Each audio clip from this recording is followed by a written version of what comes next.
Call to order the Weathersfield School Board meeting for August 12th at 6:31 p.m. Let's start off with the Pledge of Allegiance.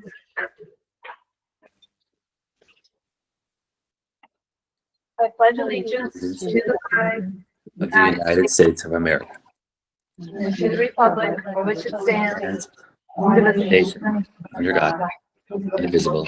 liberty and justice for all.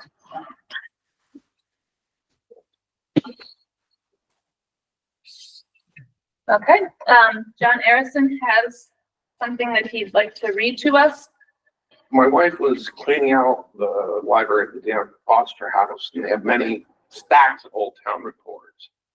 And I'd like to read some excerpts from 1871, the Superintendent of Schools report. Only read little pieces of it. At that time, we had 13 school districts, 13 one-room schoolhouses. Just in Weathersfield. Yeah. Oh, wow. District 4. Miss Ella Martin of North Springfield kept the summer term. No whispering was allowed. District 5, the winter term. Miss Eliza Fairbanks of Springfield. This school was full of trouble from the beginning. The teacher failed to enforce strict discipline, and although the school was not first class, it might have been more profitable by the cordial support of the parents. District 6, summer term, taught by Bella Eaton. The school is well instructed, but discipline was much too mild. District 8, Letty Bauer. 34 students, it's all in one room. Some of them are under 4 years old. It may do children of 4 no good, no hurt to send them to school. Neither does it do good. The school is not likely to benefit from their presence. District 9, the winter term, Alonzo Harlow, whose mild rules in regard to whispering and unwillingness to administer physical reproof were taken such advantage of by the larger pupils that he resigned in the 7th week. I had to look up the definition of reproof, and the best one I come up with was the biblical term that was atonement of your sins. District 12. The summer school was well conducted, no doubt profitable, but the winter the teacher was unable to govern the school and finally lost all control of it, and it closed in the 10th week. And on the last page, in view of the fact that whispering is the greatest evil to be combated in schools, a request was made to the teachers of the summer schools to send for publication the names of such school scholars as did not whisper during the term. And there's a list of all the kids that did not whisper. Whispering. Worst thing. If only that was what we had to deal with for discipline. Too funny. That's pretty cool. Huh? Thank you, Sharon. Okay, up next, we have any changes or additions to the agenda? None? Okay. I don't know if anyone did any board engagement. I mean, it's summertime, so I don't think there was really anything to be done. If anybody has anything, speak now. Then next we have the approval of minutes. We have 3 of them to do because we had a special meeting and a board retreat. So we have the May 13th meetings. I'll take a motion to approve May 13th meeting minutes. So moved. John made the motion. Is there any discussion? Okay, I guess. Can I just do a voice, or since there's 2 online, I have to do a roll call? I think you have to do a roll call. Roll call, okay. All right, Vincent, Yes. Sarah, Yes. Megan? Yes. John? Aye. And I am also an aye, so that's unanimous. We approve the minutes for May 13th. Next up, we have the minutes for May 20th. That was our special meeting. So we'll take a motion to approve those minutes. So moved. John made the motion to approve those minutes. Is there any discussion? No. Vincent, That's yes. Sarah, Yes. Megan? Aye. John? Aye. I'm also an aye. So those are approved unanimously as well. And then we have our meeting minutes from our retreat on June 10th. I will take a motion to approve those minutes. Move to approve. Okay. John made the motion to approve. Any discussion? Okay, Vincent, That's yes. Sarah, Yes. Megan? Aye. John? Aye. I'm also an aye, so that's unanimous. So we're all done approving all the minutes. We're caught up on our minute approvals. We don't have any public participation? Anything online? No one with their hand up. Okay. So we'll go right to the administrative report. Hand it over to you. Not sure. Yeah. Oops.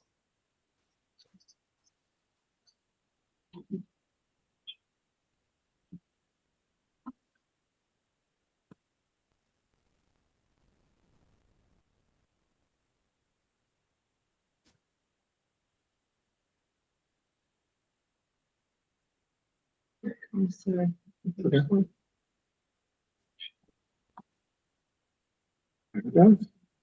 All right, so it's the learner report for August 12th, 2025. So we'll go ahead and start off with our mission statement.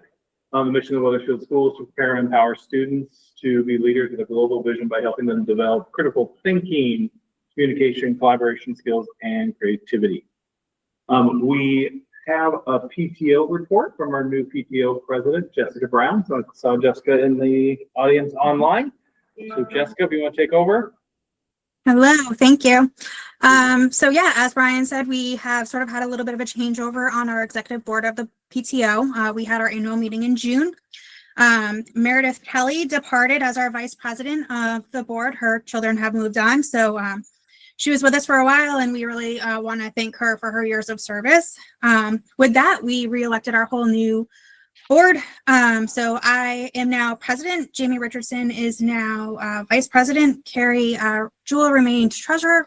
And Lizzie Craig has taken over for secretary position, which used to be Casey Dillingham. So sort of a fresh new board on board. So with that, we did end the school year providing the Kona Ice for the field day and volunteers. So that's one thing the kids look forward to every year for field day is Kona Ice. So we were happy to provide that again this year and hoping to provide that again next year for them as well. Otherwise, we have been deep in the trenches planning for our 4th annual paw drop. That's coming right up on Friday, September 19th. We've been busy all summer working on that. We have some great vendors and activities returning, but also some new exciting activities and vendors planned for this year. So we're excited for that. And then I think the new swing set was delivered. I haven't made it up there to see if it was installed, but I do believe the new swing set that the PTO purchased has been delivered to the school. So that's very exciting as well. Yes, it has been delivered, but has not been installed yet. Use our Okay. growth mindset. It's getting there. Nope, that's awesome. At least it's on the property. So that's Yeah. great and exciting. We look forward to having that installed for the kiddos. I know that I'm on the agenda for later to talk about getting approvals and motions for our upcoming fundraisers. I don't know if you want me to go through that now or wait until my turn on the agenda. I think she should go over them. Yeah, absolutely. Perfect. Go All ahead, right. So we're looking to host a handful of fundraising events for the coming school year. One of the events that we hold every year is our apparel sales. In the past, we've done that in the spring and fall, but we have partnered with Clever Cow Design in Springfield, and they have created a store that's open 365 days a year. So anybody can go on at any time and order apparel, which is great. But we will do sort of some push sales in the fall and the spring. So for back to school, and then again in the spring. When we do those, we do allow folks to have that delivered to the school versus needing to go pick it up or get shipped to them. So we have that. So apparel sales, again, that's sort of all year. October, date to be determined still, but we are hoping to host an adult bingo night. This will actually take over for our adult comedy night that we normally have scheduled in the spring. We're going to switch that up a little bit. So we're looking to host bingo in October. November 23rd, which is a Sunday, we are looking to host our Make It and Take It event, which is a free event that we provide to all the kiddos in Weathersfield School. And surrounding communities come to that as well, which they get to make their crafts and take them home for gifts for Christmas. But with that, we also host a craft fair, and we do have vendors pay for their spot there, and we do a little raffle there.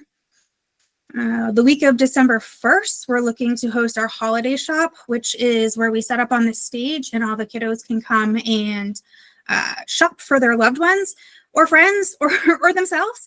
And for that whole week, we have that set up during their lunchtime where they come and shop for the holidays. February 7th, we're hosting our family dance, which we host every year. So that's for K through 5, and our families can come and join the dance for free. The only thing we really make money off of there is we sell carnations.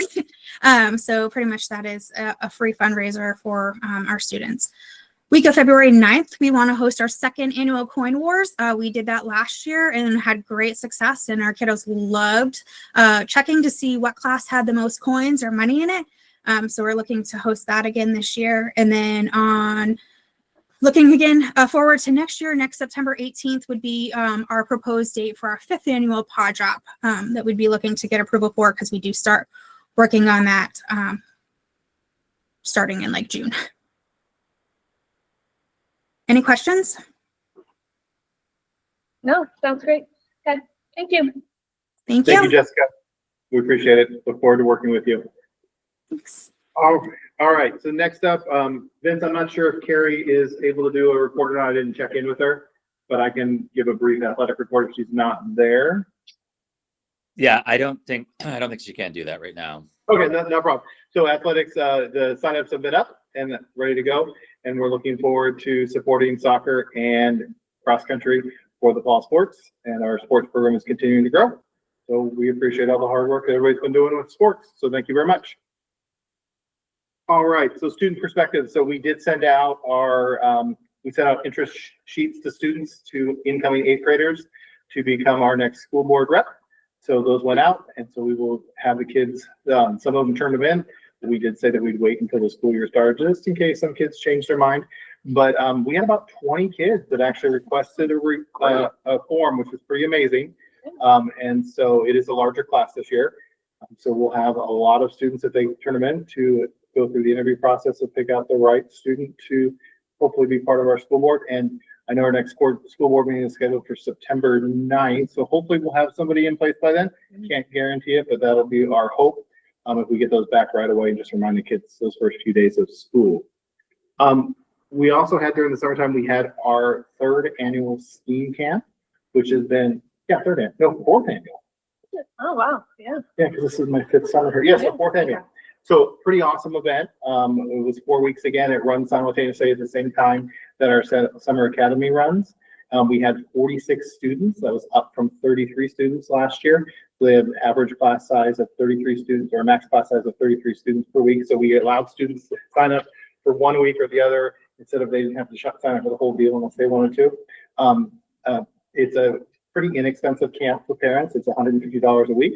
So it is all funded through PAWS and through donations from parents. If parents can't afford to go or need some financial assistance, we allow that.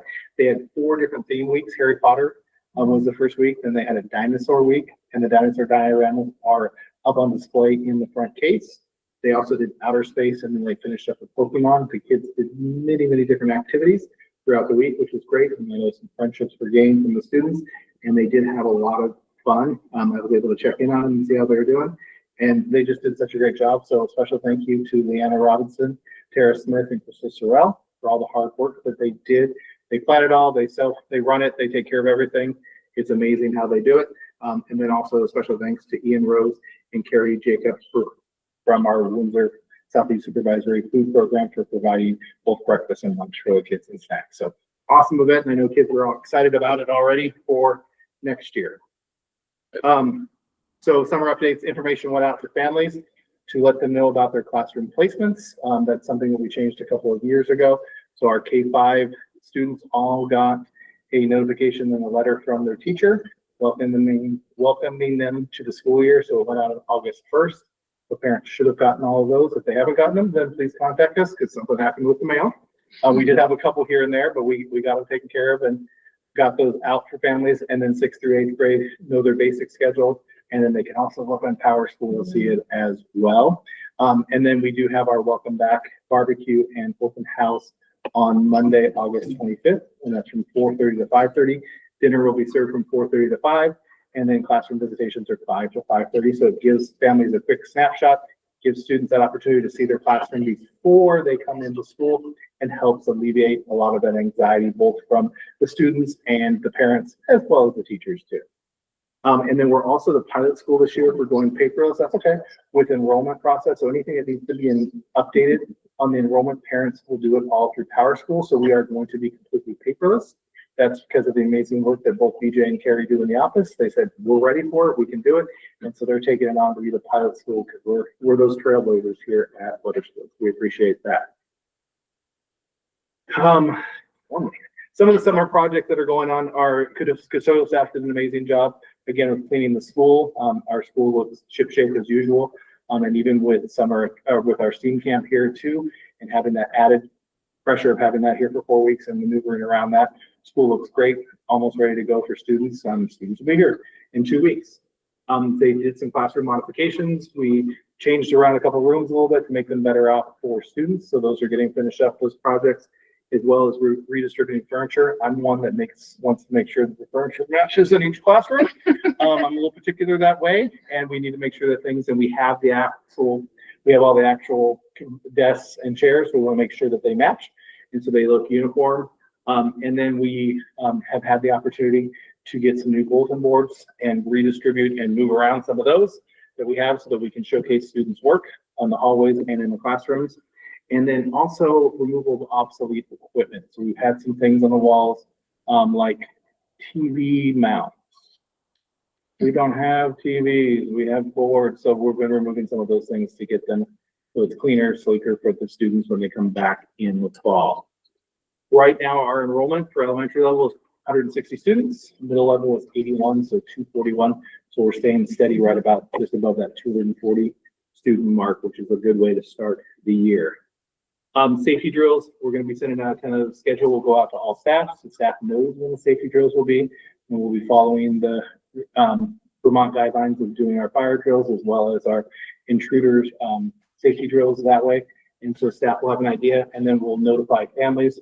We're going to be doing a drill the following week. We'll say, oh, families, and put in our newsletter saying that we're going to be having a drill, a fire drill. So please talk to your child about student for fire safety and such. And so we do all the drills to make sure that kids can evacuate the building quickly and safely, but also not to make them scared either, but to make sure that they know that they take it seriously. All right, here's our spring data report. I'm going to go ahead and share that part right now.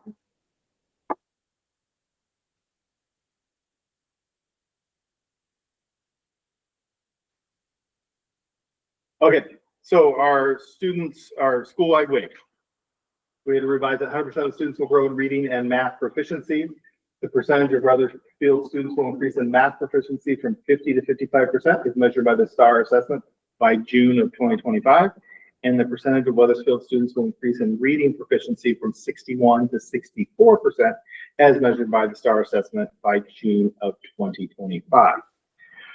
All right, so this was as of June 6th or June 9th, sorry. So our spring and our winter, if you can see that. So the winter one is on the top. And so we had 63% of our students, 63.43% that were above the benchmark in reading. And then in the spring, we went to 64.29. So we had a little jump heading in the right direction for sure, which is great. And then this is our STAR early literacy. So this is students in kindergarten through second grade. Again, we made a pretty significant jump there. We went from 50.98 to 55.1%. So a little over a 4% increase, which is great for STAR reading for early literacy. The test also increases in difficulty. Yeah, absolutely. Thank you. Yeah. And then STAR reading, grades 2 through 5. 55.88 to 61.47%. And that again is for reading. So, star reading grade 6 through 8. We dropped a little bit. We went from 73.97 to 69.44. We were looking at that, trying to figure out what it could have been, why it could have happened.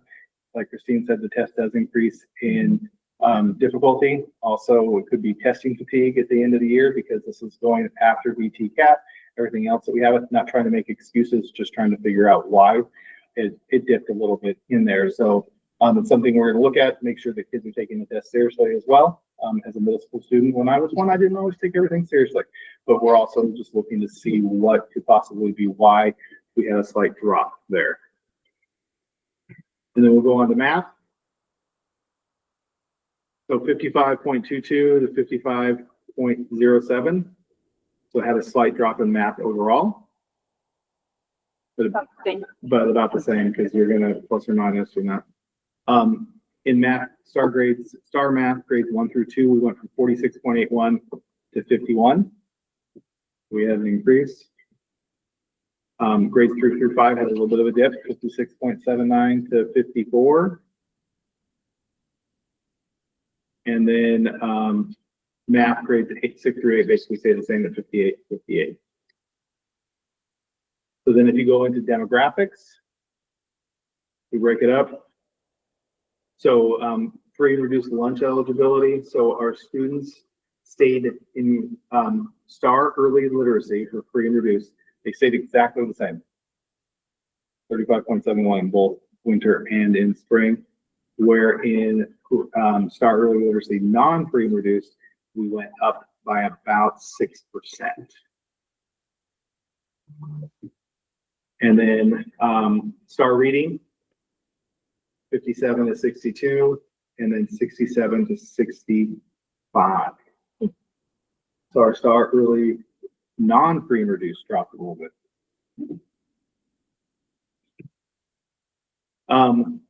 Math comparison free and reduced, 39.74 to 48%, and then from 67 to 58. That took a hit right there. So Mrs. Huebner and I were taking a look at that, trying to figure out why. So we're going to be diving a little deeper in that data. Students and IEPs, 31.25, in spring, 37.25. Our students and IEPs were improving in that one. Same thing with STAR reading. They're getting there, they're meeting their goals. And the same thing for students in math. They increase in as well for students and IEPs. I'm not sure why some of the discrepancies we can guesstimate and see. We can go back and break down the data a little bit further. This is just a snapshot right now of the data, but we can see why they did it, see if there's anything particular, so we can really dive a little bit deeper into it. Megan, were you going to ask the question? You look like you're starting to ask your question. Sorry. So, how many students is it down by? So, like from the top to the bottom, for I guess that largest jump. Which one? You mean the You know, number our of numbers students? are students isn't that high. So when you look at the percentage, what It's is the like 3 students. like 3? Okay. Not very many. It's not very many students because that's one of the things when you have a smaller group Yeah. of students. Obviously, your numbers are gonna 1 or 2 students have an off day doing whatever can really change your whole dynamics of what happens on the test. And then how do we fare against the state benchmarks? Weathersfield, I think, is above the state in reading and math. And I think across the SU, I think, I think still, I can't remember exactly where Heartland landed. but, yeah, definitely in math. Yeah. Definitely in math, so. So it gives us some room to work on some things. Yeah. Take a look at it and see and dive a little bit deeper into where we're going, and teachers with the help of Kristen Huebner will take a look at that data and see where we can go next. Probably if you cut back on whispering. Yeah. It might be. Probably There's a whispering thing. So Yeah, they gotta talk about that, have conversations about it. Okay, so you need to go back here. any other questions on the data report? Any questions? Is this posted on, available? It'll we can put it in on our minutes. Okay. I would find it helpful if it would be posted before the meeting, so at least take a cursory look at Okay. things like that before the meeting. Absolutely. This test match the curriculum progression? Yes. Okay, so Yeah. what we teach is Yes. aligned. Okay. Which is nice. to For be the able to- most part. It's never gonna be perfect, but yeah, it is aligned fairly well to what we're teaching as far as okay. All right. You're just gonna look at the continuous curriculum. Okay, so. let me Sorry. go back. For this tab instead. Okay, there we go. Okay. So the next thing on my list is our school continuous improvement plan. So this was done up because we do receive Title I school funding, so we're a Title I school-wide program. We took a look at all of the data. This is something that we had the help of Christian Hubner as well as Bridget, who is our curriculum director. We took a look at all this information, plugged it in together, and we're able to come up with our improvement plan. It's 11 pages, which isn't bad compared to what I'm used to doing in California. They were like hundreds of pages. So we went through, we had some parents that also participated as well, and caregivers. And then we did have a student in here too. She wasn't listed on the initial one, but we had one of our 7th grade students that gave some input as well on the overall plan. And this will, I don't know, the state's changed so many times. We used to have an SU-wide continuous improvement plan. It was a 2-year plan, then it went to a 1-year plan. Schools would still have to do their own school-wide plans. If you're a Title I school, you have to do a school-wide plan. This year, each school has to have their own continuous improvement plan, and it will take the place of the school-wide plan. So Yeah, that's kind so of- there's no SU plan, there's just. There's school still to an- school. they're all aligned because we, Bridget has to do a data inventory to come up with where we need to show growth. And so she did that prior to the teams looking at, where the goal area should be, but they're pretty much aligned, which is important in terms of what we're going to do for professional development and how we're going to use that time with teachers. So there's consistency across the SU. Brian is going to just go over kind of where the data landed. These have been vetted by the AOE, preliminarily approved, that can always be updated with the changes. So All right, so we established goals in this, so 100% of our students will grow math and reading proficiency. We're looking at the STAR growth report, classroom-based measures, and unit assessments. In the middle, it talks about our evidence-based strategies, ways we're going to get there. And then these are the tools that we're going to do on the right-hand side, as far as using our CIA director, instructional team leader, interventionists, professional development, all those different ways of getting there, Leader in Me, Title I, Title III, Title II funding, and then of course our local fund as well. So our overall goal is to have 100% of our students grow in math and reading proficiency. And our second goal is the percentage of Weathersfield students who are proficient or above in the STAR reading assessment in grades 3 through 8 will increase from 65% in the winter in 2025 to 70% in the winter of 2026. So a 5% increase, which is a pretty lofty goal, but I think it can be done. I know it can be done. So same type of thing, where we're going to be some of the tools that we're using here to be able to get there for our students. we are going to measure winter to winter. I think that's a better measure. I think like beginning of the year, there's oftentimes some summer slide, and being in school and working with teachers and interventionists until the winter gives you a better picture than the fall and the spring. So we'll see this again in the winter. Percentage of Weathersfield students who are proficient or above on the STAR math assessment in grades 1 through 8 will increase from 54 in the winter of 2025 to 60% in the winter of 2026. Same type of thing, how we're using it. One thing that might be a change for some teachers, we're really going to implement a spiral review in math, so that at the beginning of each class, the students are working on skills that they've previously learned, just to bring them around and continue to practice them. which, you start that at the end of the year? We did. Windsor Middle started it at the beginning of the year, and their scores jumped considerably in that, so we believe it's gonna make a difference. Then we have an equity goal by the winter of 2026. Performance gap on STAR math will decrease by 10% for students in free and reduced lunch and their non-free and reduced lunch counterparts. So we'll be using our interventionist Title I funding to do that. And I've talked about including the spiral for fluency in grades K through 8, just like Christine just mentioned.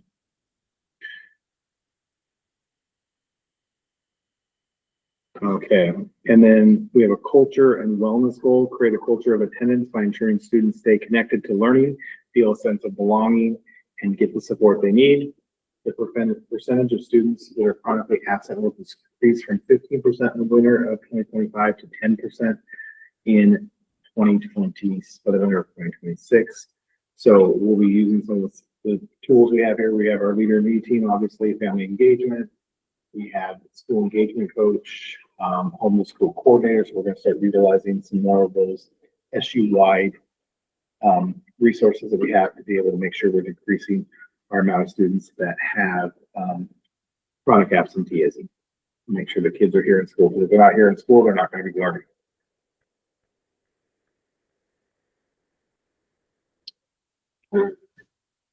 Okay.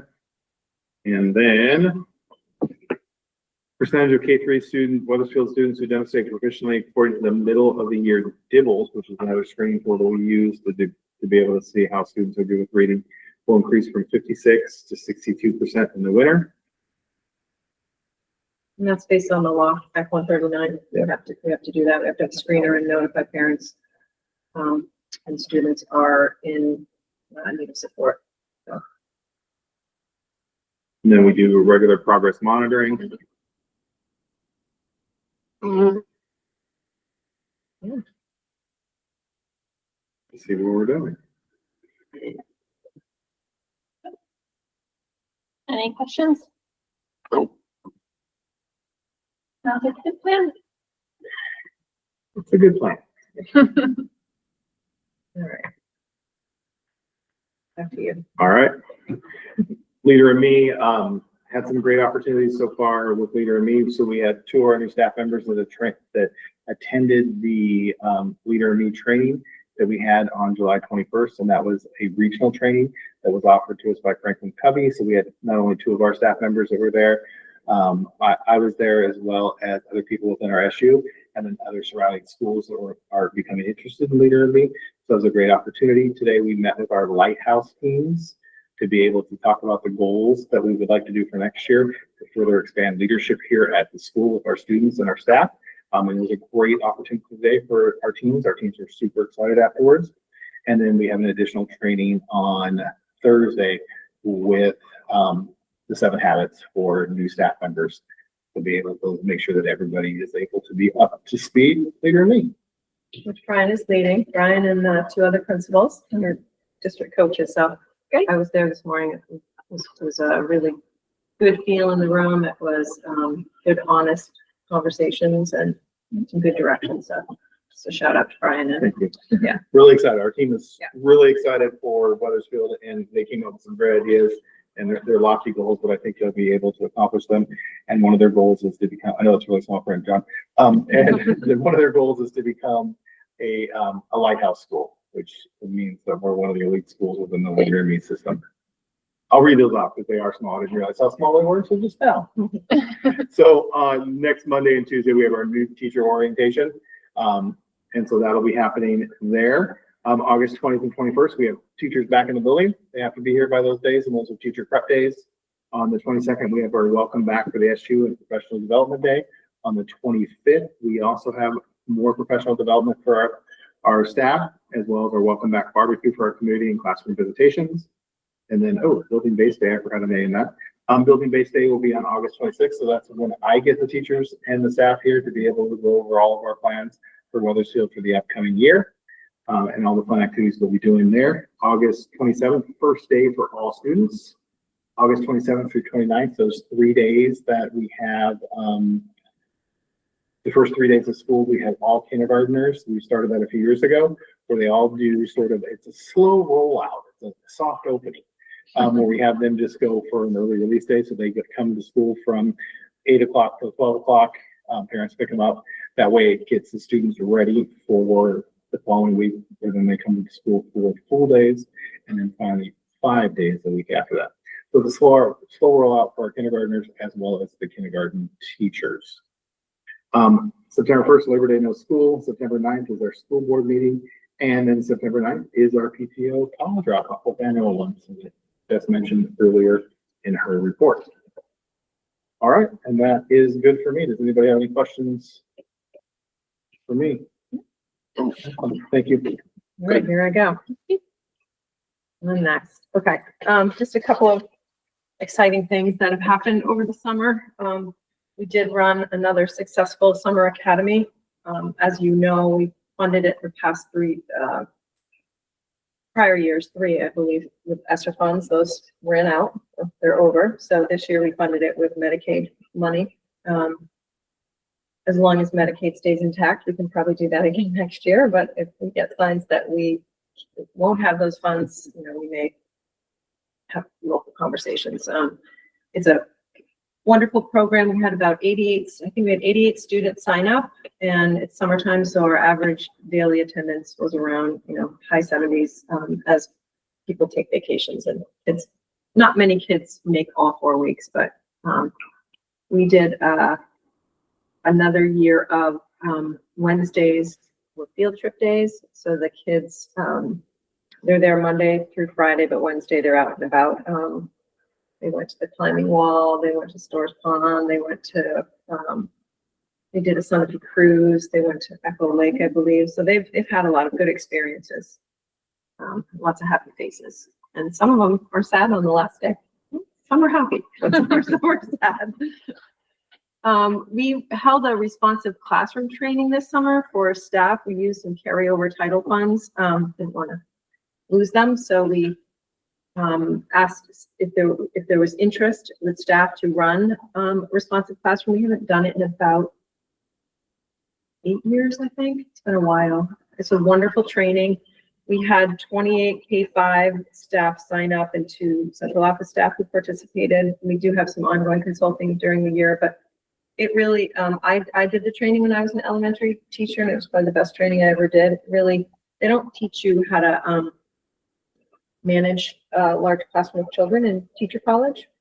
So responsive classroom really helps you hone those skills. So I think with, we're working on some discipline stuff this year, and I think that'll really help our teachers have a leg up. Leadership, as Brian mentioned, we did have a regional training. We had 5 of our new staff attended, I believe. We have another one on the 14th. Brian is excited about that.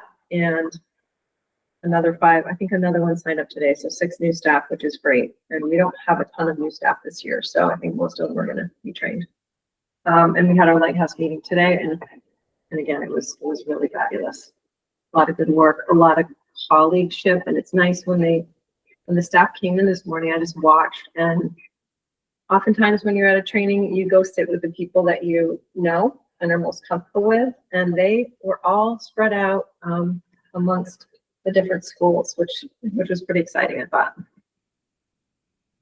Curriculum materials. I know this has been a little bit of a hasn't been as organized in the past. This year, Bridget Farrell, the new curriculum director, and Wendy Moody, her assistant, they did an inventory in the spring and the summer. What do we already have on hand? We don't want to waste money or paper printing. So they did a whole inventory, used the numbers, surveyed staff to figure out how many, digital or paper copies of supplies or resources they needed, and then did the order. So the orders are in, they're delivered.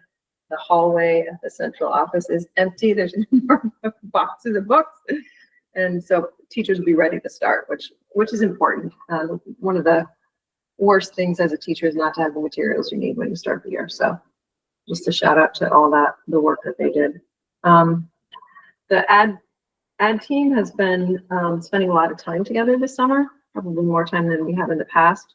We spread out, we often do a retreat, and we did a retreat, but, we didn't do, several days in a row. We spread out the time over the summer. And we worked together, a lot of work on our behavior handbook, and our behavior matrix, which really guides administrators and teachers and parents and students around what the expectations are, what you can expect to happen if you're not meeting those expectations, and what you can expect to happen if you continue to struggle with particular expectations. So we aligned on that. We created some presentations that we're going to present to students when they come back, to staff during the building-based in-service day, and also communities. So it was a lot of collaborative work. We feel good about it. As you heard John reading about discipline back in 71. 71. Discipline is still hard in schools today, and it's something that we're always working at. And West Spring is probably the least. And West Spring is probably the least of our problems, but school is a place where you're supposed to make mistakes and learn. And so, but we want to be clear about what the expectations are so students can rise to the occasion. We are doing some work around HHB, which is hazing, harassment, and bullying. There is a new policy in the works. I don't think it's going to be ready for the start of school, but we do have a policy in place, and we're just refining, making sure that every step to that process. Tracy Price, our coordinator, our director of diversity, equity, inclusion, helped create a flow chart, so we aren't missing any steps along the way. We have a training tomorrow with Heather Lynn, who is our lawyer and who's well-versed in, spent her, I think, 20 years in the realm of HHB in Vermont. So we have a 3-hour training tomorrow with her, with our designated employees and our principals. So there are people in each building who receive reports. The administrator has to determine whether or not to open a case, but the designated employees can help with the investigations. And so they're going to join us. Many of them are going to join us tomorrow.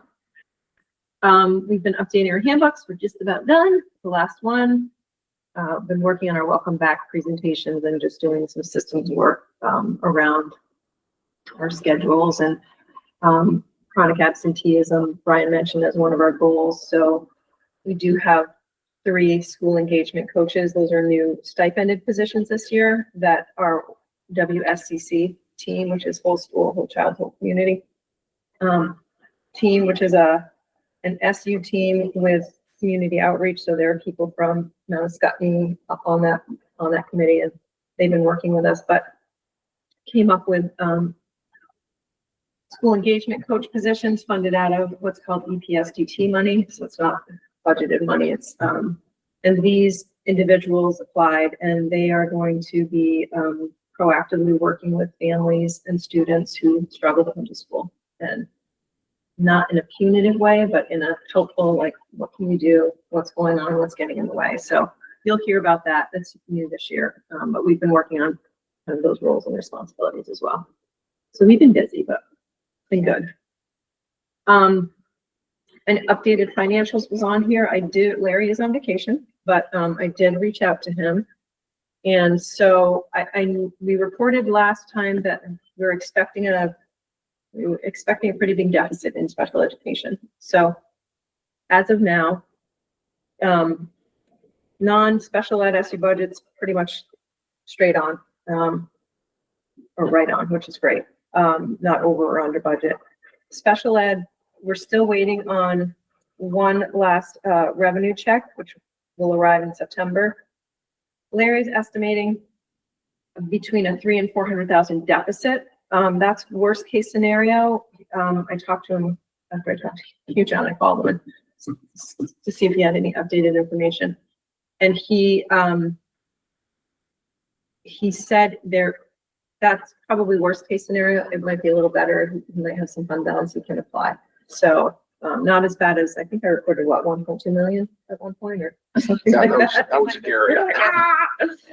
So not as bad as we originally expected. I will say that Jen Holst, our new Director of Student Support Services, has just been on fire, I should say, when she got here. She started July 1 and she just has so much experience in special ed. So she has these wonderful ideas, and she spoke to us about a guide for determining paraprofessional support. So oftentimes when you're in meetings with parents and teachers, and it's sometimes they're difficult meetings, and everybody wants what's best for the student, but we don't have guidelines, or we haven't had guidelines to determine what the criteria are for a student to receive paraprofessional support. So having guidelines around that will help, and so she's bringing those to us.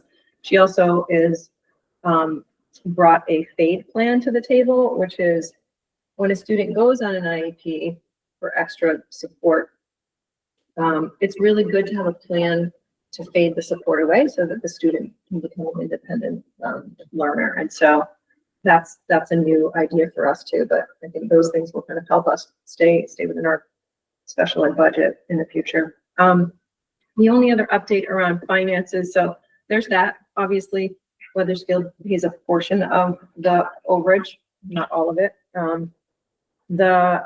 I briefly asked Larry about where Weathersfield ended the year, and we haven't had the audit yet. That's late September, early October. But he's thinking, it looks like right now the Weathersfield budget is $68,000 in the red, a deficit. And I said, Does that include this? no, that's separate. And I was like, tell me why that is. And so when he looked, and again, he's on vacation, but looked briefly, which I'm grateful for. So it looks like when Ed, who used to do the local budgets prior to this year, which would have been this budget, the healthcare line was over. So that could mean different people took different plans, and that wasn't accounted for in the budgeting. So, and some of it is the gym floor, which comes out of the general fund, and the capital reserve fund credits back, but not until the next year. So in the 26 budget, get my years straight, that money will be reimbursed, but it's not in the actual year that it's spent. You approve it in that year, and it's, so that was what, 30 something thousand. So, yeah, so I just wanted you to have that information. Yeah. As we move forward. And if you want more detailed results on that, Larry's happy to come. He's just not here right now, so. Okay, so I have, I sent you the board survey results. That was part of what we talked about looking at during the administrative report. So you have them. If you're here, you have paper copies. And I know sometimes we use these to set goals for the year, board goals. And you do have 2 draft goals that can be updated, changed. I haven't approved them yet. So Could we go over this with the board goals? you want to wait until there? Yeah. We could do that. Over it We'll hold during off on it until there. That makes sense. And then I think that's my last slide anyway. So yeah. So that is the admin report. Any questions? Any board members? We're good. Stop sharing. And you are handing it back over to you, Anne Marie. All right, so up next we have, items for discussion, followed by motions if needed.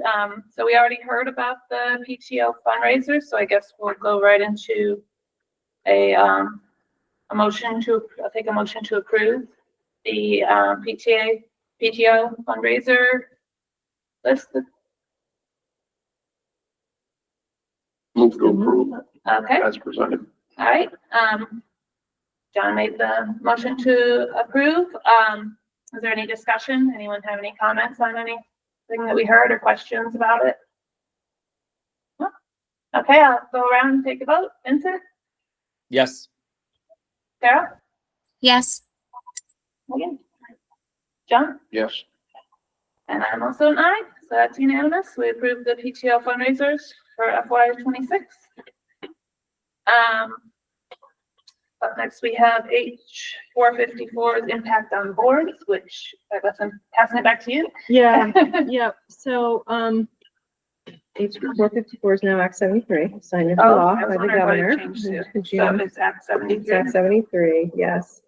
And, as you probably heard, yeah, I don't have a ton to report because there's a lot that is in the works. So there's a task force. This is one of my favorite little gifts to get. It looks watching TV. up there. No, I haven't. It's YouTube. I love how's that. No, I had a Pop up or something. slideshow that, yeah, popped into that. So there is a,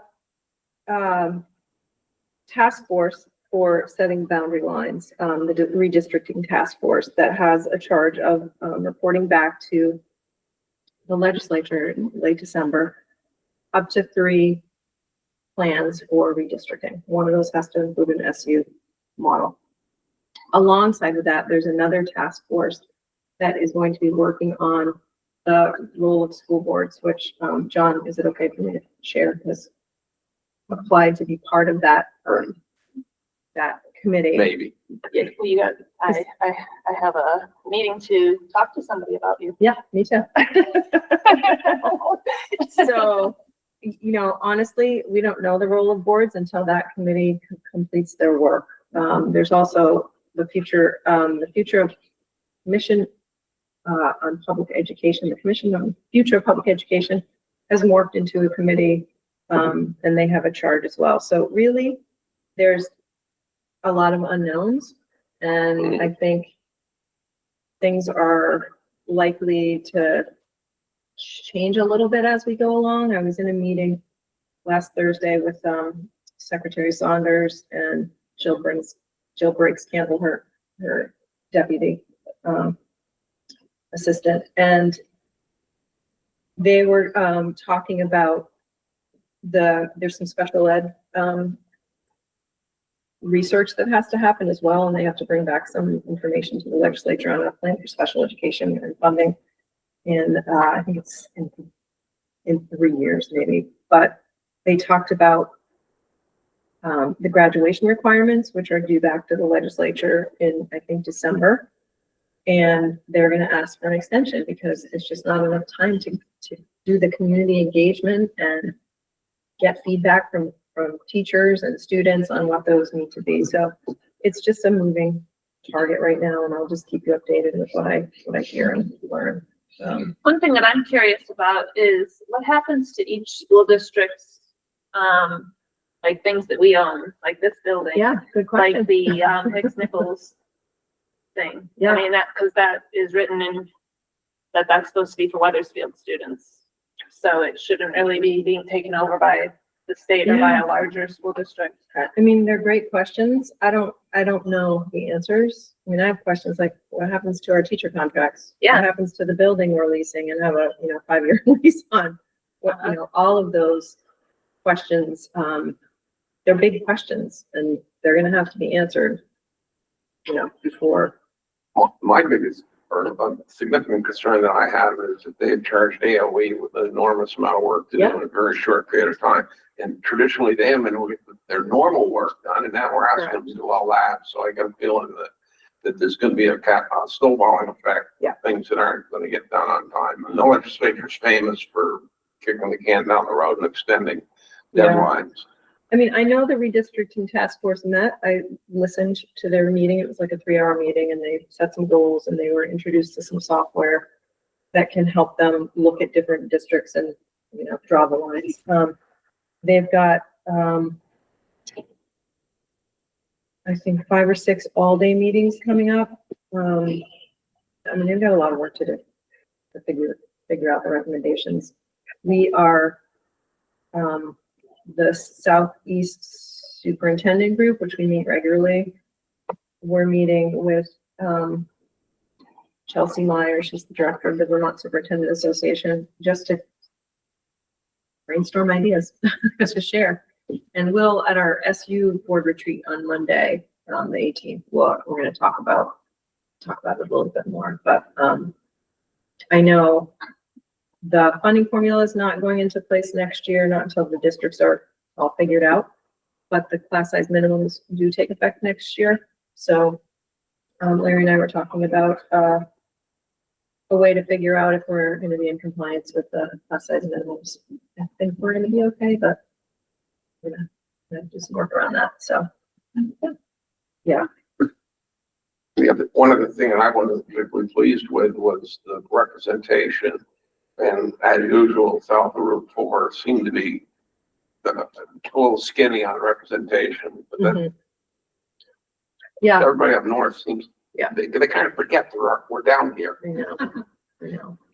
We do, I do have the names of the people on the redistricting task force. I can send them to you all. So I'll do that. We do have, Jay Bedams, who was the superintendent at, Hanover. He just retired, so he's one of the retired superintendents on the task force, which is With the great. list, can you include like who they, Yeah, like that kind of information, Mhm. where they come from? Yeah. I'll send it to you. Okay. Yeah. Any other questions about Act 73? Okay, we'll move on to C, which is the staffing decision. Do you want to present a little bit about that? Yeah, so I Or give You you gave all us- a list. So we did develop 2 different schedules. Uh-huh. The top one obviously is with the Friday not being in place. And then the bottom one is where we're utilizing that additional 20% throughout the week and plugging them into higher profile or higher enrolled PE classes and such. Okay, so this would be the schedule for the librarian. Right, yeah, so we did 2 schedules because we always like to have Yeah. one or the other just in case, so. Uh-huh. So there would be obviously the increase in the person, but that person, the librarian, will be distributed across the week, so it's not just a couple PE classes, she'd be in 6 PE classes to help out. So you changed your schedule of library? Yes, we did both, yeah, so, and the nice thing is one schedule pretty much mimics the other, we only had to make a couple adjustments.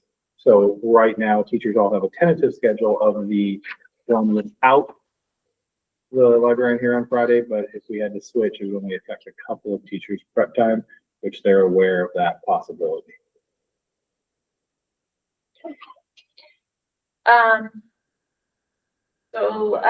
So we can either ask questions now, or we can take a motion to approve, and then have a discussion. I guess I'll take a motion to approve and then we'll have a discussion. Does anyone want to make a motion to approve increasing the FY 26 budget by $15,000? I'll move to approve so we can open the conversation. Okay, John made the motion. So I guess, does anyone have any questions or comments they want to make regarding this? John? The wording, even in the agenda, it says increasing budget by 15,000. You can't increase the budget. Voters voted X number of dollars and that's it. I cannot support this until I see the line items that are going to be deleted or modified to make up the 15,000. We already heard that we're going to be looking at significant red ink to make up the special ed fund and some red ink in our own budget. I can't support it. I'm sorry. Anyone else? Did you get any further feedback from the teachers who were requesting this on, when we last left it? I know this part wasn't figured out. They seemed to like the idea. I don't know if they were sold on it. Is this significantly better than what they were looking for, just as far as feedback goes? Yeah, I did get some feedback from the ones that were affected, so especially our PE teacher, obviously. She was happy with having the increase because it would make her job even more doable than it is now. It would ease off some of the more, highly impacted PE classes, and give her some more opportunities to breathe throughout the day. Does anyone have Does that anything? answer? Brian, do you see any avenue, short of, or short of adding money to accomplish what we're trying to accomplish?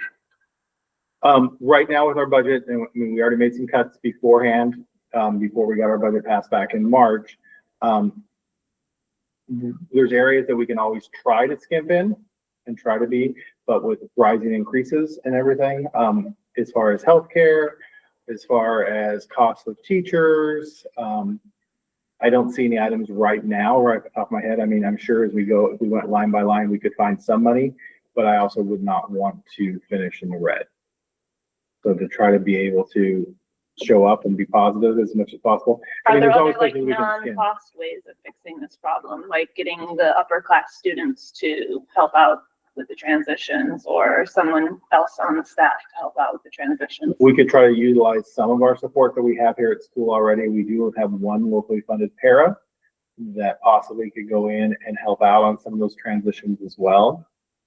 Because she's willing to do what we need her to do, obviously, because that's part of her job. That would be one way to do it. Is the high school tuition numbers, the number of pupils, where we budgeted for, or above and below, spot on? We're about spot on still, right, from where we budgeted, Okay, yeah. so this, Because we always see those trends where some schools, we get more, like this year, we had more Yep. students that went to Windsor compared to some of the other schools. And Windsor this year was a little bit cheaper than some of the other schools. We had 22 kids that went, 21 kids. Right around there, right? 21, 22 kids, because a couple of them, that went to different schools, and we lost about the same number. So that was sort of a wash of high school tuition. plus all of our receiving schools can adjust their numbers in December. Right. Which, not much you can do about it either. No. Christine, was there a cost savings? And if so, do we know how much with, re-inventorying school supplies? I'm not sure that would be 15,000, but is that an area that could help in this case? I mean, we could probably save a little bit on supplies, but we don't. Sorry, I mean, when you went through and inventoried for what you need in the classroom. Yeah, yes, but that's the SU budget. Oh, So all curriculum materials are bought through the curriculum department, yeah. So yes, at the SU level, which benefits Weathersfield in the long run. But locally, I don't know, your supply budget's not huge. No, it's not huge. We've trimmed it Yeah. over the years. Vincent or Sarah, do either of you have anything you want to say? Okay.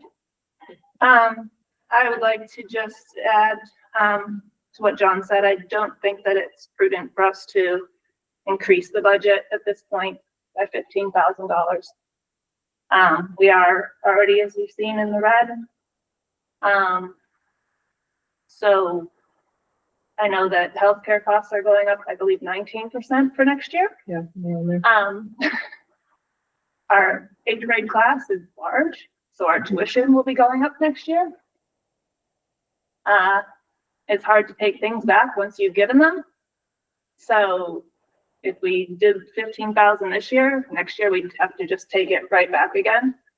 So I don't really see that it's good to do. I don't, to get her used to having an extra person there and then take it away from her. That seems like it'd be better for us just to figure out something that we can do that doesn't cost to help her with her transitions. So that's my opinion. And I plan to vote no. Nay. I apologize if we asked this already in May, so jog my memory. But what does it look like for PE teachers for the other schools in the SU and Windsor In terms of scheduling? in terms of numbers versus Hepburn, right? So we're at 240 with one gym teacher. What does it look like everywhere else? So Heartland has one gym teacher for roughly the same amount of students. Windsor has a elementary PE teacher for K5, and then, or pre-K 5. And there's another full-time teacher who does middle and high school. So there's 2 for roughly double the students.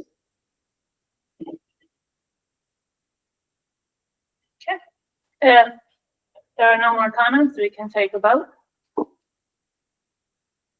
Vincent, I'm a yes. Sarah, I'm a yes. Megan,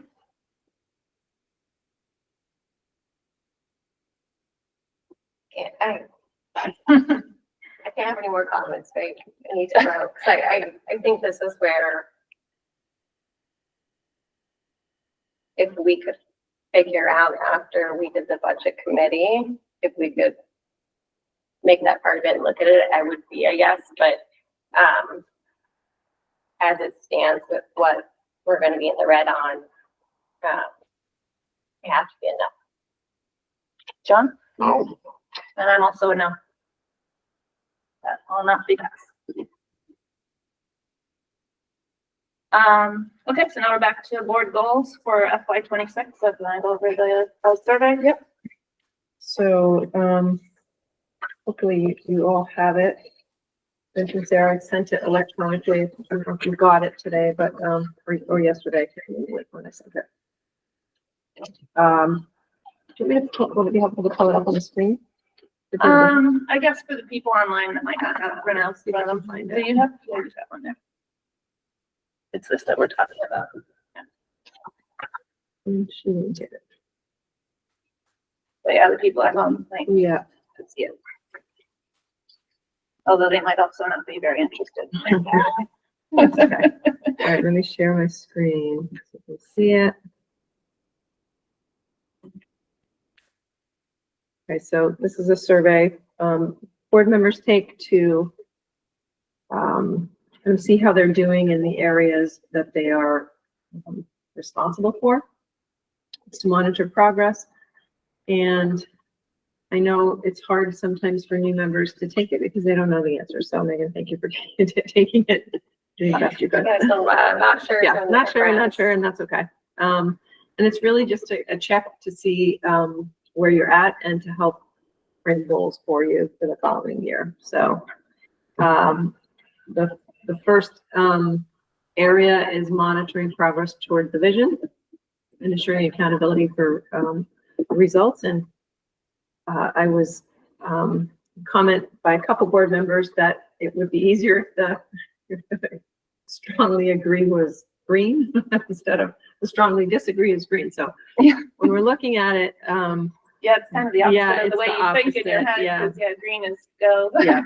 So red is agree, purple's not sure, yellow is disagree, and blue is strongly agree. So anytime we see a lot of green or, that, I guess it's an orangey color, you know, it's a pause to think about. So the first one is the board regularly evaluates progress toward meeting established school goals related, specific to student learning. And there was, kind of a mix on that one of agree and disagree. Can you make that a little bigger?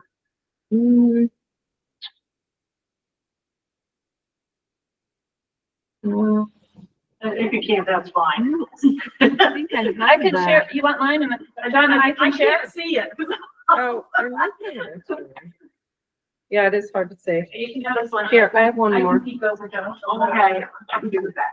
Thanks. I don't need that. Do you want one? And we have an Yeah. extra. There you go. So, so there's a little bit of, inconsistency on the board's, perception of that goal. Those would be, just thinking quickly when Brian does his data reports, those are some of the goals specific to student learning. The board regularly evaluates performance in meeting established board goals. So there was a strong disagree, and one agree and one not sure. So those are the goals that you set annually, and are you checking in on those? The board assures adherence to policy. there's strong agreement on that one, so I don't think we need to think deeply about that one. The next area is develop, adopt, and monitor a budget to support the vision and assure strong oversight of district finances. And the first question was, the board adopts a budget that focuses on programmatic priorities. There's mostly agreement on that one. One board member disagreed. The board develops broad budget parameters and expects the administration to create line items. Again, there was a split on that one and an unsure. The board engages the community in setting budget priorities. There was more agrees, but one strongly disagree and one unsure. The board is attentive to the district's ability to pay, and there is full agreement on that question or category. The board assures that internal controls are in place to protect public funds. And that was 4 agree and 1 strongly disagree. I'd like to dig into that one a little bit if the board is willing, because I'm curious about that one. The board carefully monitors expenditure reports to assure that the administration is addressing issues with revenues and expenditures. There was some agreement and some disagreement. The next category was engage the community in supporting the education of students.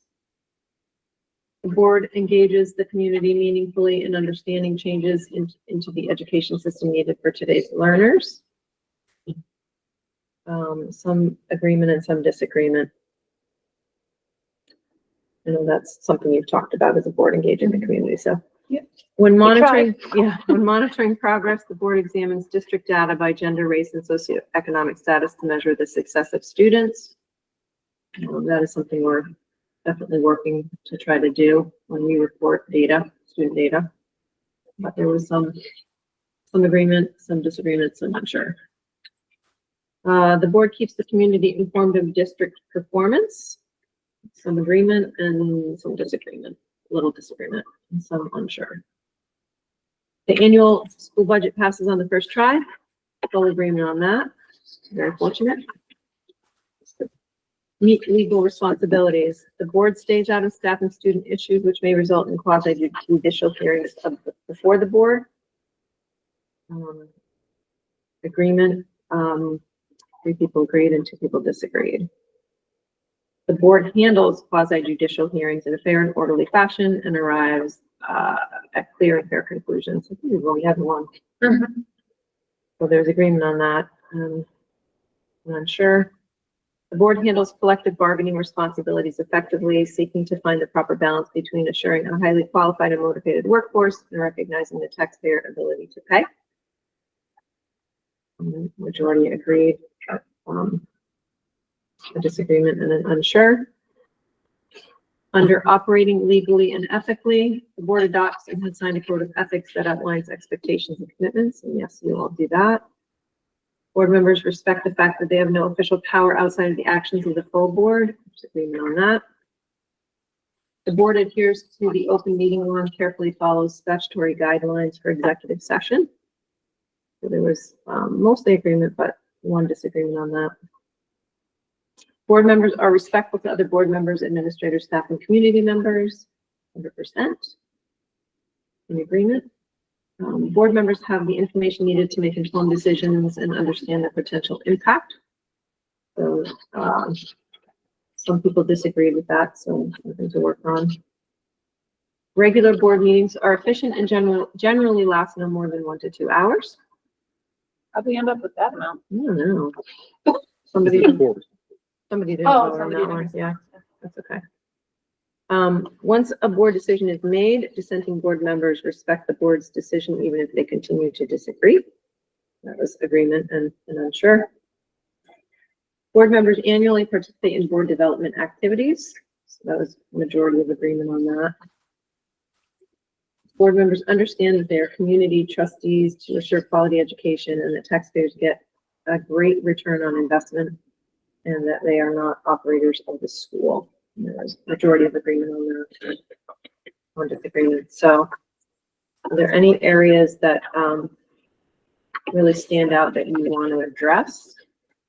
And I can, yeah, John, go ahead. A lot of these pie charts, I'm purple, not sure, that was me. I was new enough to the board, I had to develop an opinion. I'm sure too, so I think you and I play tag. That's very fair. You wouldn't Yeah. know. Because there's only It's- 5 of us, and if you take a Right. guess, you could skew the Yeah. numbers. Yeah. It's Yeah. extremely tough, the first year It is. Yeah. to answer this survey, especially since you haven't even been here for a full year yet. Right. It just started in March. Yeah. It comes out You know, 3 or 4 we're months later. just helping each other. Yeah. Whenever I Helping each don't other, know. yeah. I will- Passing it with- I can read the draft goals that you came up with at the retreat, and maybe that, maybe they align with some of these areas where, Yeah, and, well, you did want to dig into the, I don't know if you Oh, I wanted to did, see yeah. who was, who Well, thinks that we just the- aren't just- protecting public funds. yeah, which one? What was it? The I don't know one, if anybody wants to fess up, but. no, I don't want anybody to mess up. I just want to assure people that we have procedures in place, internal controls or basic accounting practices where, you know, people are coming and signing off on everything that's paid out. We have, checks and balances within the department, the business department. So if you're, you know, you're not able to sign your own checks, there's all kinds of actual controls that we have to follow, to make sure that there's no, that everything's accounted for on the up and up in terms of finances and money. So I was just curious, and I don't know, maybe board members don't know that that's in place. So Maybe. statutory, what was the question? Something about internal controls. Yeah, the board Yeah. assures that internal controls are in place to protect public funds. Yeah. So yeah, it's probably just in lack of. Yeah, Knowing yeah. what happens behind the scenes. Yeah. In terms of the money and how it's, everything's accounted for and paid out and, you know, signed for. So, yeah, we have internal controls that we have to follow, and we do. So, but let me read you the goals, just to remind you what you set at the retreat and to see if they align with any, you know, if you want to make any changes or add anything. So the first one was to increase community outreach and engagement. Each school board member will attend at least one community event per year and provide a brief report at the subsequent monthly board meeting outlining their engagement activities. Additionally, the designated school board liaison, which is John this year, will request that we be allowed to present a short update from the school board at a select board meeting monthly. So I think you've done that since. Okay. Yep. Did you go to one recently and do a little report, Pardon a me? select board meeting? Yeah, you get Yeah, the report. I gave one, I Yep. didn't give one this month because we didn't meet the month Yeah, before. Yeah. So that was your, community engagement goal. And then, you had one around budgeting, which was by January 2026. The Weathersfield School Board will ensure a transparent and inclusive budget planning process that reflects stakeholder priorities by, making all board meeting links and materials easily accessible on the district website and in newsletters throughout the budget season. Having each board member attend at least one budget advisory committee meeting between October and January. Include a budget advisory committee report as a standing agenda item at each board meeting beginning in October and through the budget season. And the last bullet point was communicate key budget information clearly and concisely through the published budget book. So those were your draft goals, and I don't want to discuss any of the feedback from the survey to impact your goals or adjust them.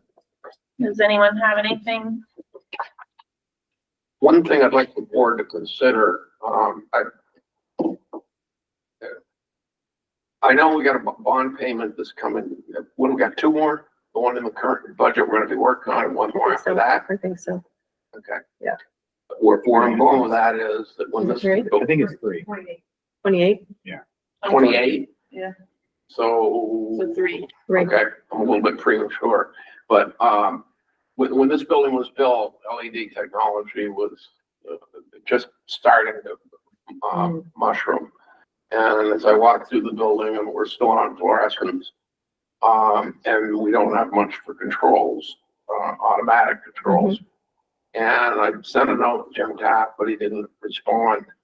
I'd like to start the process of looking at upgrading the lighting to more efficient. I did look at the electric bills when I was going over invoicing, and because of the setup with Norwich Solar, right now we're putting money in the bank because there isn't much going on. But and with the one I was looking at was June. No, it might have been May. We're saving about $1,500. Okay, times 12, that's pretty good, Okay. considering the fact we don't have any investment in the system.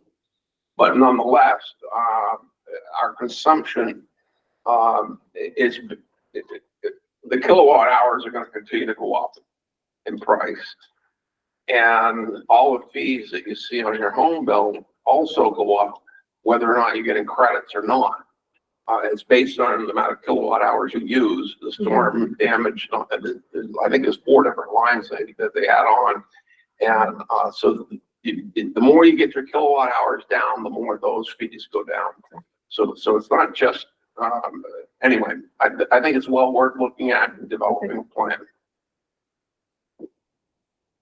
Did we ever get a follow-up plan for facilities on cost for what needs to be upgraded Yeah. from the staff? Larry and Jim are working on that. Yeah, they'll bring that back. Yeah. We have a capital improvement fund, right? And the ballpark, what's in it? Wasn't it like 340? I'm not trying to put you on the spot. No. Yeah, it's 3 something. Like 3 something. Okay. It's building also is reaching a point where things are gonna start to wear out. We're already seeing that in some of the mechanical systems. Yeah. Well, I'll put on my list to talk to Larry about lighting and, So we can save money. Yeah, And keep that in mind, maybe we could bundle it with one of the, maybe Windsor and Harlan. Yeah. To get a figure out more advantageous price. okay. Sarah or Vincent, do either of you have any comments on the board goals or the board survey? No, I don't think so. Okay, so I guess, yeah. Those are the have our- goals? Okay. Those are the goals. They sound good to me. Everybody, well, do we need to vote on that? Or, I don't think so. I can put them on your, I'll have Lori put them on the agenda so you can see them regularly. Checking on them. For March, if we turn over the board, it may be a good idea to just go through the goals. yeah, for the new people? And Mhm. just Yeah. quickly run through. Yep. That's a good idea. Down the work. SU budget representative. So we need to Yeah, appoint, pick somebody. we need yeah. to pick somebody. Yeah, I think Sarah did it. Sarah did it last time. year. Do we have any volunteers for this year? Sarah, are you volunteering to do it again, or Vincent or It's John or Megan? I can't do it, but I, This is on top of our regular representation. yeah. So this is, what's it like, Specifically one meeting a budget. month between October and December? It's Oh, is it more than that? it's for the SU budget. So I think they start in September and go through October. Yeah, about- I can speak to it. We would meet on like Friday morning, so it's a little during the day because obviously it's when Larry's working, but we would meet like Friday mornings for about an hour or so, 45 minutes to an hour. We did probably 3 of them in September. Yeah, I think so. Because he at least 3 or 4 because he likes to have everything ready for October. So, I mean, I would gladly do it again. But I also would love for someone else to be involved too if they can. But if not, I would be interested again. They're remote, if that helps. They're So, yeah. remote I'll meetings. throw my hat in the ring if nobody else, if Sarah wants to bow out for this year.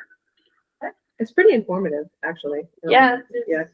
I'd like to do local again, like our Weathersfield one. So I know that is coming to talk about. And I know, I think that's open for all of us to attend at least one. Yeah. You want to be on the BAC for Weathersfield? Yeah, I don't think I can be on it, but I think I can go to it. Okay. Yeah, I think we had Gotcha. discussed that we'll each go to one meeting and, I mean, you could go to more if you want. As long as not more than three of us show up, right? Or not more than two of us show up to any one meeting. Correct. Yeah. Okay. Can't have a forum. Okay, so, so John has offered to be our SU budget representative this year. Do you have any other nominations or volunteers? Sarah, you will bow out, or you want to be up for nomination as well? It's up to you guys. Like I said, Okay. I'm happy to do it, but if John has real interest in it, then that's fine too. Okay. All right, so, I'll take a motion to make a nomination. If somebody wants to nominate someone officially. I'd like to nominate Sarah just for continuity year over year. All right, any other nominations? You're helping with the local one, John. I think John might be too busy for us anyway. He might be getting Might be. busier, so yeah, hopefully, because I'd love to have somebody local on that, task force. Or not, is it the task force or what's it called that you applied for? Voting board. Voting board. Okay, so, so you want to make a motion or to nominate? I did. Okay, yeah, so Megan's made a motion to nominate Sarah to be our SU budget representative again this year. I guess we'll go with a roll call. Vincent? Yes. Sarah? Yes. Megan? Yes. John? Yes. And I'll also be a yes, so that's unanimous. That Sarah will Awesome. be our budget representative this year. Excellent. I will let. And that involves a little extra this year because she's supposed to then also report back at our meetings. I think we did try to do that last year as well. Yeah. But, yeah.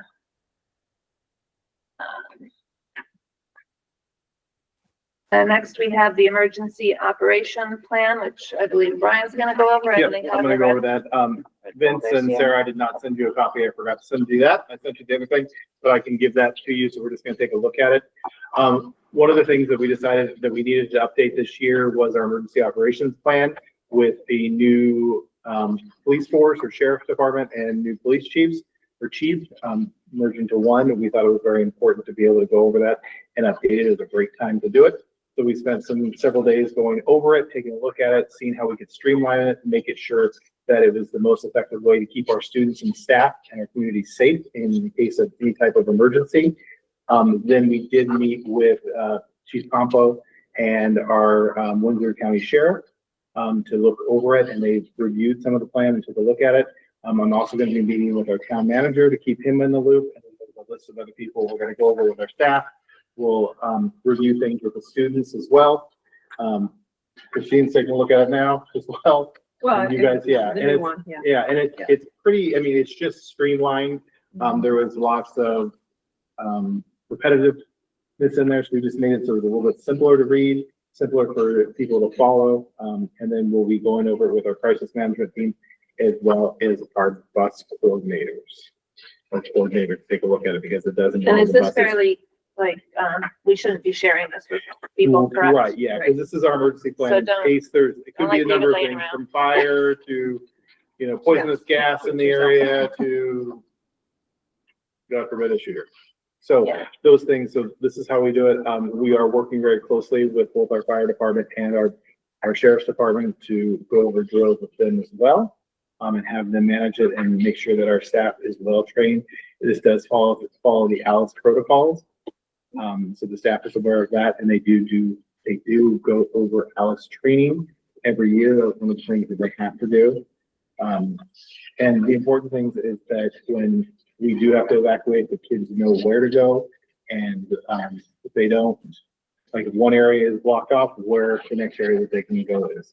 So we went over quite a bit of it and really just made it clear and concise for everybody to be able to look at. So this is one of the building-based days things that I'll be going over the staff as well. Who wants to take the buses here? It depends on where they're at. We have local bus drivers that are fairly close, as long as they're in the area during the day. I would say 15 minutes. So we could get buses here, but we have evacuation sites of where we can go, where we can walk to safely to get away from the school if there is a potential danger here at the school. And we have several of those sites set up. And we may just show up someplace with 241 kids. Or any number. Yeah.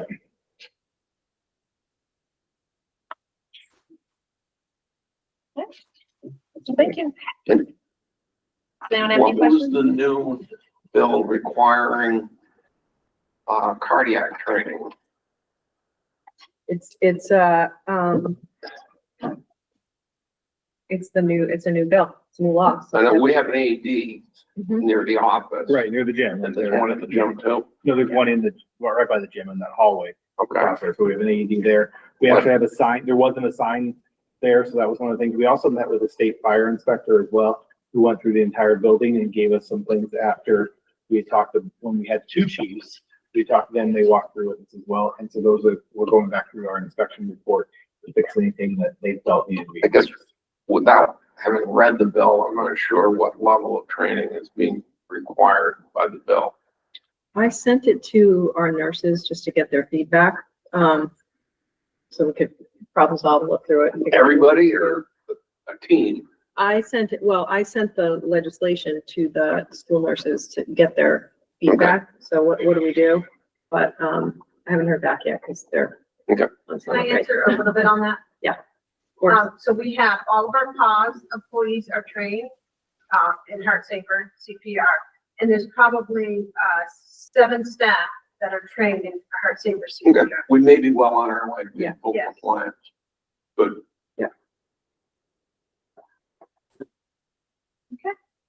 Any questions? And then Sarah and Vince, I'll make sure I get you guys copies as well, okay?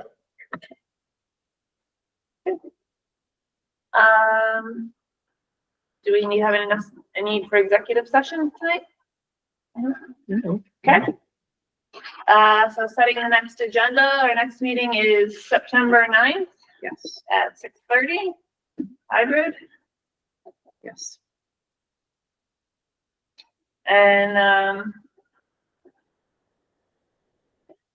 We'll have a board engagement check-in. board engage, oh, that's right, Yeah. board engagement chicken, yeah. Good opportunity to do that is on August The 25th 25th. from 4:30 to 5:30. Yeah. You're welcome back and classroom visitations. Yeah. Everyone is invited. Or if you'd like to come to our building base day on the 26th, you're more than welcome to do that. Staff would love to see you there during the day. Pop in. Yeah. No more than 2 of us in the same room. Yeah, I mean, like, at a big event like that, it's a little different. Yeah. As long as you're not talking Just don't talk about board board stuff. stuff. Yeah. So, Sarah? I just want to kind of line us up for transparency and success with the budget.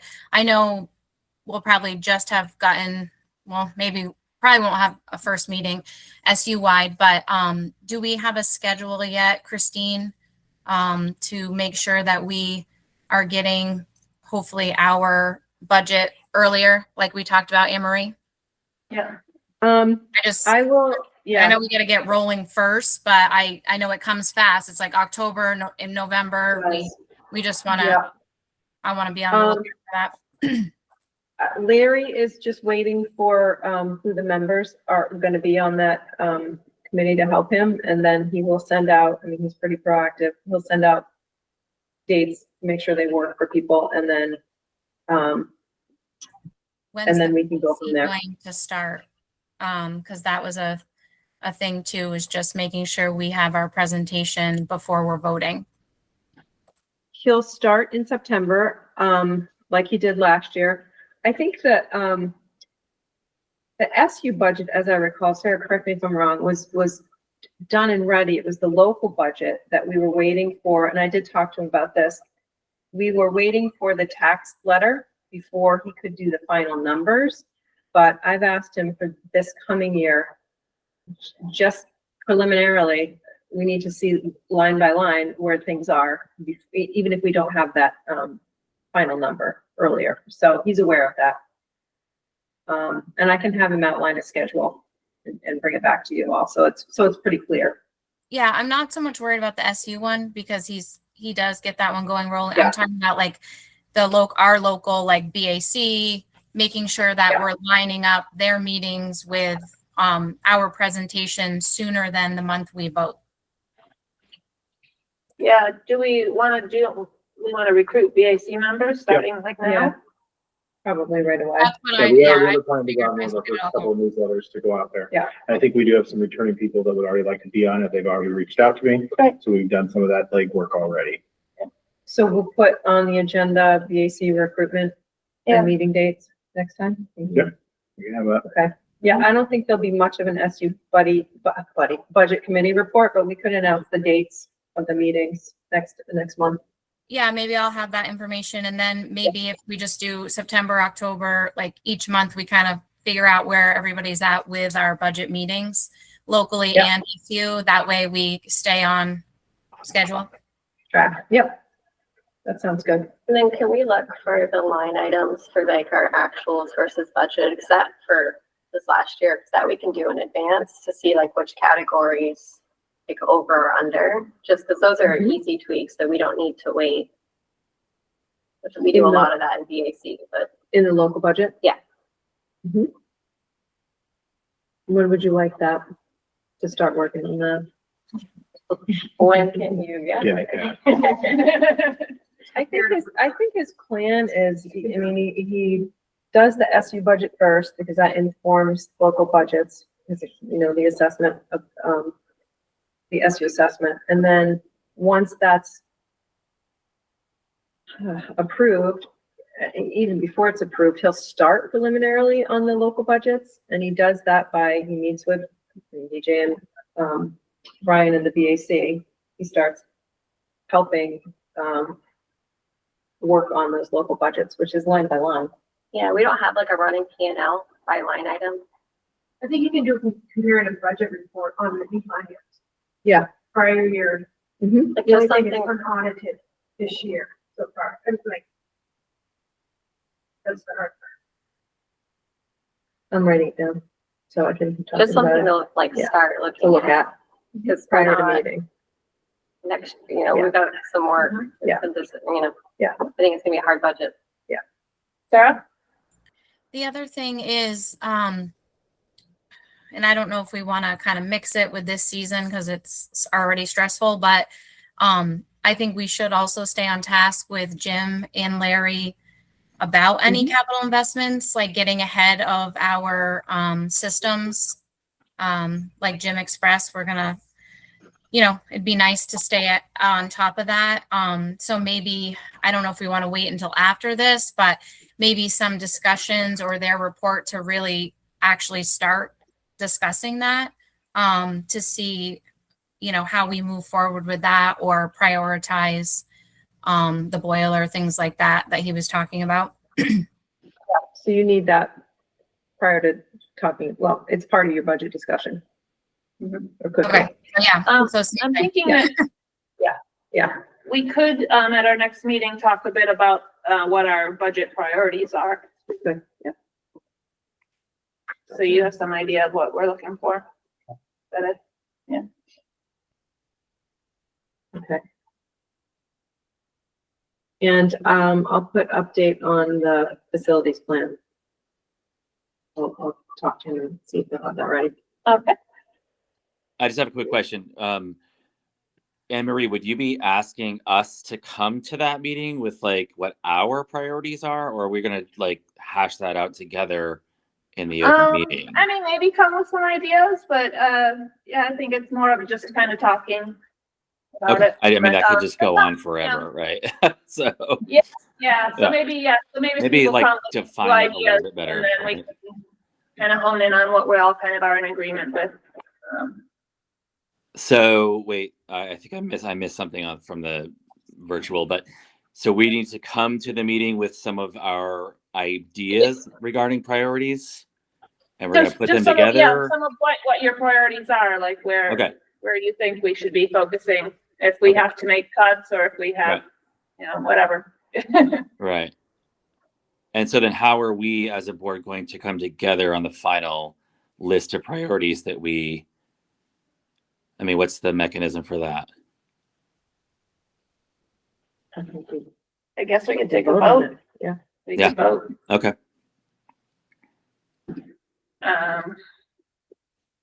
Yeah, it would be helpful information to have going into the process, for sure. And it can be varied too, like we can say like, you know, this is for like an austere budget if the numbers really come in terrible and we have to, and this is like a dream budget and here's, In between, yeah. yeah. But, just, yeah, and not like a fully fleshed out budget, but just like, you know, Mhm. you know, my goal is to really make sure that we keep the teachers, if we have to cut back other places. Yeah. Cut back there, or if somebody else really thinks that that the facilities is the most important thing. I think it's just good to have them have some idea of what we think is most important. It'd be really helpful for the committee. Okay. Okay, so let me read this, make sure I got it all. Board engagement check-in. Uh-huh. And under the admin report, we'll have an update on the start of school, have hopefully an update on facilities plan. I'm gonna talk to Larry and Jim about that. Items for discussion or action, we've got budget priorities, SU budget committee, any updates we can share, Sarah, around that, at least maybe a timeline, and BAC recruitment and meeting dates. Mhm. Got it all? Yep. That's all I've got. But you had a couple extra ones in there. Oh, I did? I guess I just didn't get them all down. I have written some of them down already. I'm not sure I got them all. You can compare notes at the end. Okay, all right, so if everybody's good, I'll take does anybody have anything else they want to talk about? Okay, I guess I'll take a motion to adjourn. Vote to adjourn. John has moved to adjourn. All in favor, say aye. Aye. Okay, all right, thank you, everyone.